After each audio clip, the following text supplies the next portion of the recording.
And hi, everybody. Welcome to Fresh Outlook, the show where we're talking about what you're talking about. I'm your host, Taryn Brill, but just call me TWB. On today's show, we'll begin by discussing the inauguration of Barack Obama and the start of his second term as president. Incidentally, the inauguration took place on Martin Luther King Jr. Day, so from there, we'll get into the confluence of these two events side by side, along with the legacy of Dr. King. Then, we'll turn the conversation to the recent strike of New York City school bus drivers and what it says about the future of organized labor. Finally, we'll round out the show by tackling the latest scandals of Lance Armstrong and Manti Te'o. What do they say about the art of apologizing in the digital age that we live in? And has cheating and corruption by idolized public figures become commonplace as, let's say, apple pie? Something to think about. Before we get the conversation started, let's meet our all-star panel this week. Let's start with James. JBP. There you go. I'm James Braxton Peterson. I'm the Director of Africana Studies at Lehigh University and a contributor to thegrio.com. Welcome, welcome. We have some new faces to introduce this week. Jackie, tell us who you are and where you're from. Yes, I'm Jackie Guzda, and I am the media analyst for Ebru Today. Excellent. Nice to have you here. And finally, last but not least, Yanek. I'm Yanek Mieczkowski. I'm a presidential historian and author most recently of Eisenhower's Sputnik Moment. Terrific. It's great to have you all here. It looks like a fantastic trio to me, and I can't wait to get the conversation started. But first, this past Monday marked an historic day, the inauguration of Barack Obama. He is the 17th president in our nation's history to be elected to a second term. Take a look. On Reverend Martin Luther King Jr. Day, Barack Obama was welcomed to a second term in the White House. It was a fitting occasion for the only African-American president. In the wee hours of the morning, close to 700,000 Americans teamed into the National Mall. From $99 to $699, hotels were fully booked in the vicinity for the inauguration. Bundled up Obama supporters stood in serpentine lines at Secret Service checkpoints just to get a glimpse of the pageantry. The president started his day worshiping at the St. John's Episcopal Church. The ceremony was then kick-started by an invocation by the widow of the slain civil rights leader, Medgar Evers. Ex-Presidents Bill Clinton and Jimmy Carter, Supreme Court Justices Sotomayor, Roberts, and other members of the judiciary were present at the ceremony. Pop star Beyoncé gave a moving rendition of the national anthem, while Kelly Clarkson performed My Country, 'Tis of Thee. James Taylor strummed his guitar to the beat of America the Beautiful. Oh, beautiful, for spacious skies, for amber waves of grain, for purple mountain majesties. In his first order of business, the president signed documents to officially submit his nominees for Secretaries of State, Treasury, and Defense, as well as the CIA director. Obama also signed a proclamation entitled National Day of Hope and Resolve 2013 to commemorate the inauguration.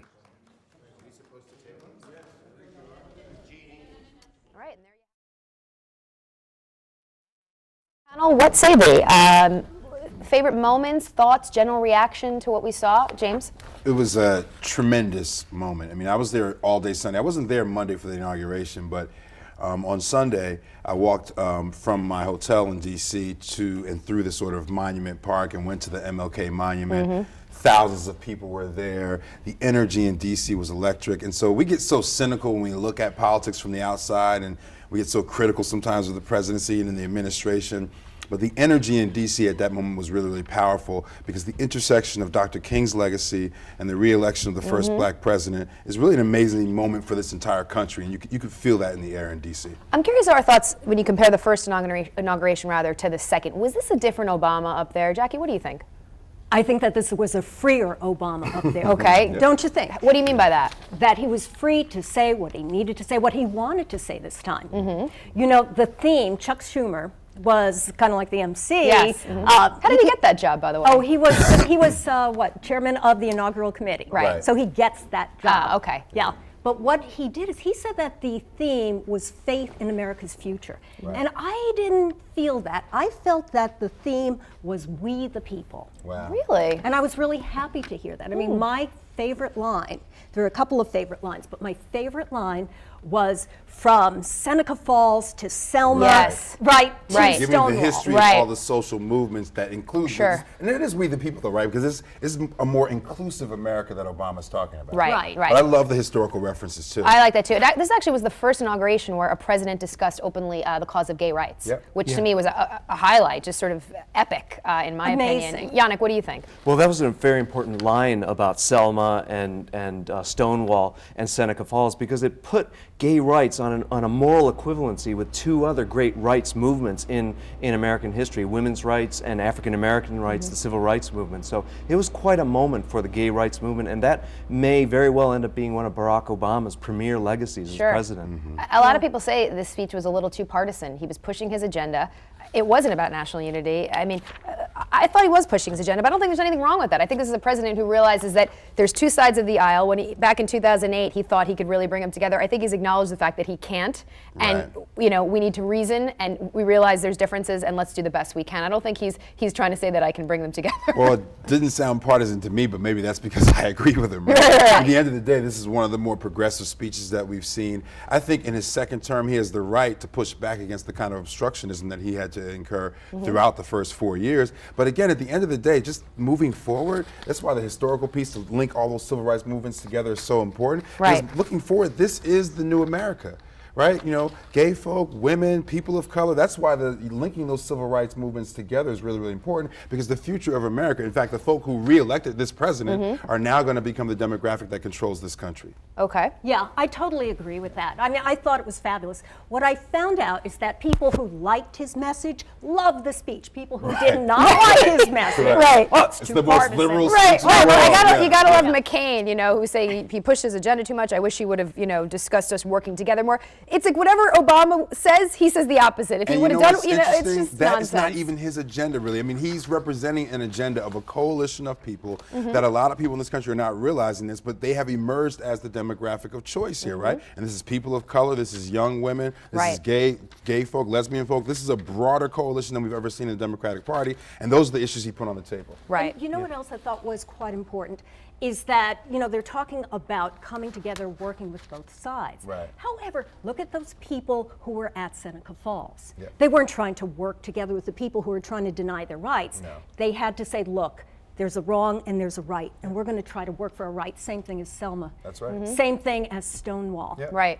And sometimes you have to do that. Struggle. There's no You have change in to power struggle. without struggle. That's right. I don't know. It seemed to be a little bit, just to go back for a second, it seems to me sort of it reminded me of the State of the Union speech that we're about to, that's upcoming. I mean, it's State sort of of the a Union, little you'll bit see of a... much more policy in State of the Union than Yeah. what we saw here, I think. And it won't be, there's a lot of soaring rhetoric in this speech, and I think so.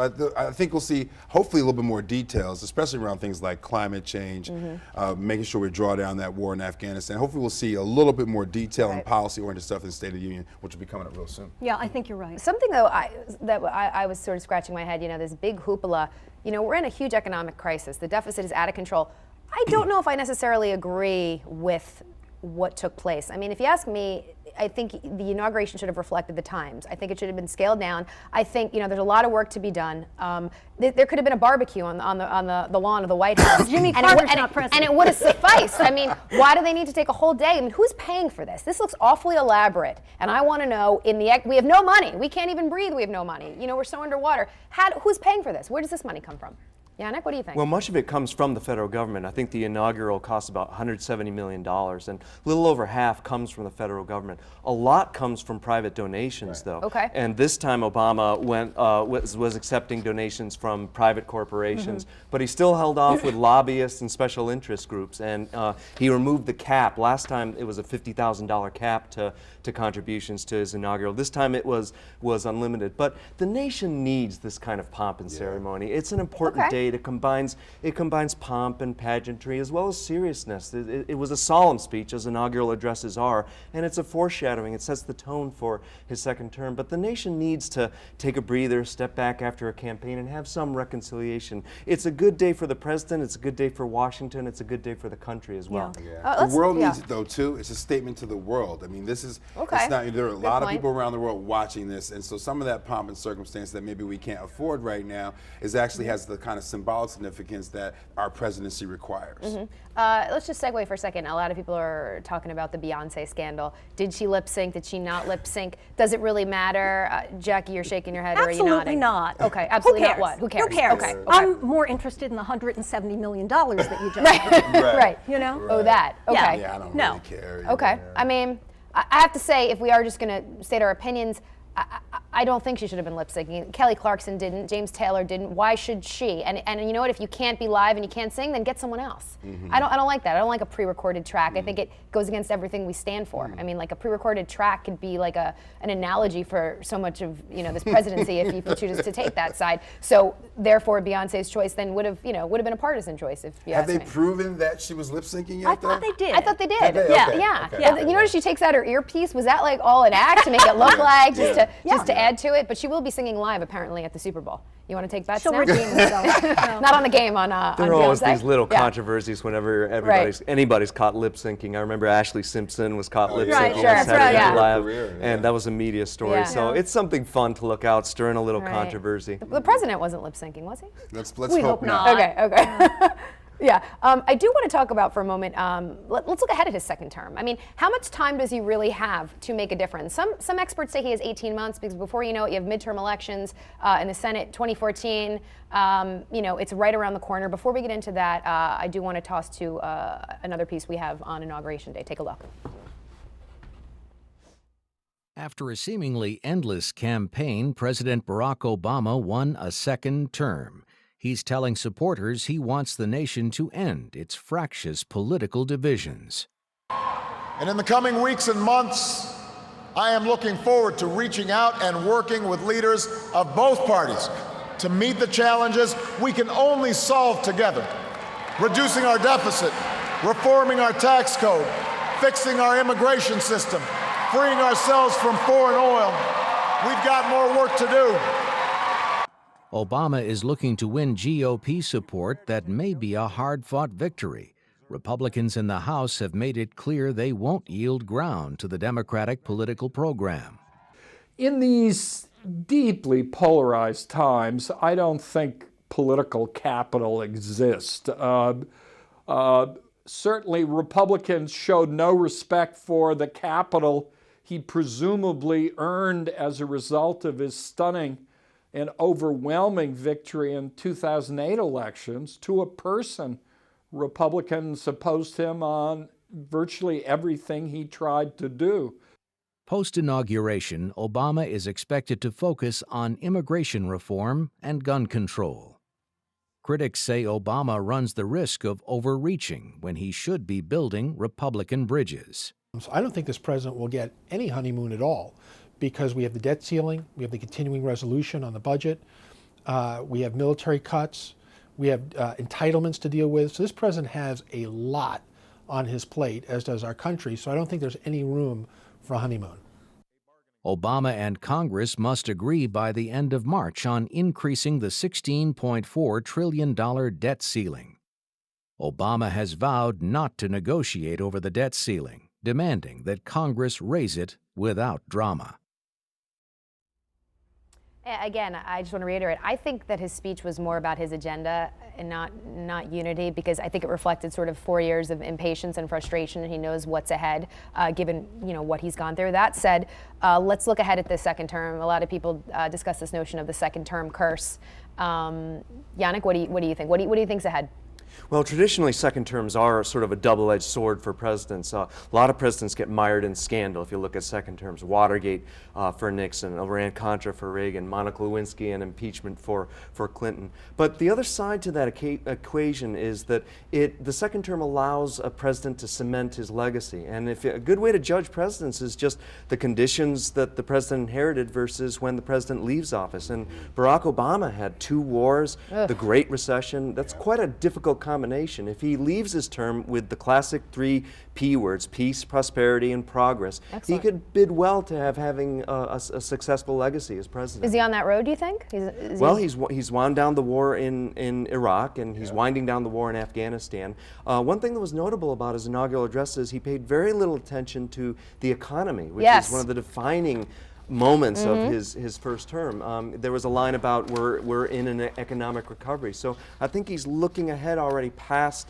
the economic recovery to tinkering with some social issues that he outlined in his term. Right. So that's something we'll be looking for in his second term. Yeah, he walked very gently on the whole economic crisis. Again, I don't know if he said the word crisis, but it was more about sort of where we're going instead of right, what we've because he experienced. doesn't want to cheerlead too much of the progress. I mean, we don't want to get too excited, but housing starts being up, employment continuing to go down. The economy is showing some interesting signs of making progress and being more in recovery, to the extent that he can avoid some of these silly debates over things like the debt ceiling and come to some real consensus around sequestration and some of the other budget challenges. I think at the end of the day, he is going to have all three of those things. And I think he's a very visionary thinker and sees that within his grasp. So he doesn't want to gloat at all about the economy, and he knows that any of these sort of fiscal cliff crises type of negotiations can derail the slow but steady progress the economy is making right now. Did he have the worst inheritance in presidential history in terms of, Yanek, what you were saying, what he stepped into? Jackie, what do you think? Right, he did. Is that he came in with the biggest deficit that any president ever had. Right,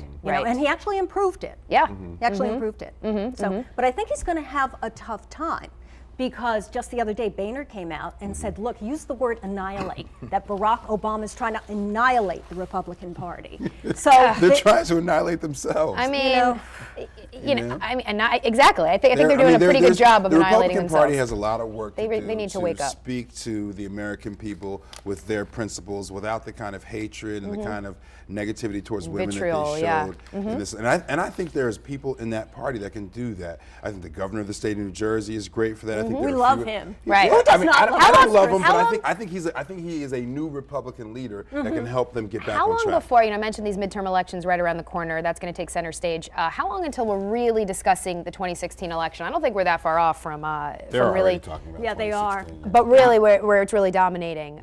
Usually after the midterms, and the midterms Right. are just 2 years away, a little less than Right, two. so that doesn't give him a lot of 2 time years. to, Yeah, Obama has a window of about a year to 18 months to really make progress on his agenda, because after that it's going to be really jockeying for the 2016 field. But see, here's my question. Are the Republicans going to try to roadblock him along the way? How strongly are they going to do that? Well, Every step of the way, I would imagine. When are they not going to try to do that? I think comprehensive immigration reform will be more consensus. Hold that thought.